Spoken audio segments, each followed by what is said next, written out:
कृषी मंत्र्यांच्या एका वक्तव्यासंदर्भातली आहे। सातत्याने वादग्रस्त वक्तव्य करणारे माणिकराव कोकाटे यांना आता कृषी मंत्रीपद ही ओसाडगावची पाटीलकी वाटतेय। कोकाटे यांनी या संदर्भातलं एक वक्तव्य केलंय। कृषी मंत्रीपद म्हणजे ओसाडगावची पाटीलकीच आहे आणि मला हे खातं दिलंय असं वक्तव्य त्यांनी शुक्रवारी छत्रपती संभाजीनगरमध्ये केलं।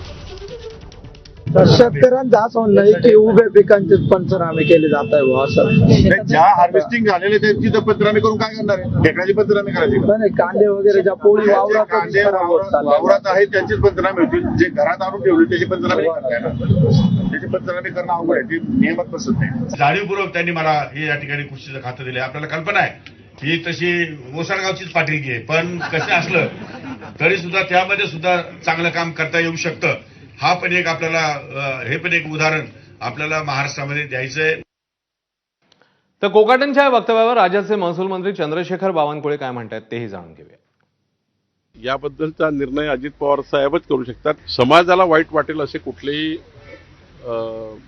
अपशब्द किंवा असा वाक्यप्रचार होऊ नये आपल्या मंत्रिमंडळाच्या कुठल्याही मंत्र्याकडनं, जेणेकरून समाज मन दुखेल, जेणेकरून शेतकऱ्याच्या जखमेवरचं मीठ तोडल्या जाईल किंवा समाजाला वाईट वाटेल असं कुठलंही वर्तन मंत्र्याकडनं अपेक्षित नाही, अशा सूचना आम्हा सर्वांना दिलेल्या आहेत। आता कोकाटेजीबद्दल जे काही बोलले आहेत ते अजितदादा याचा विचार करतील।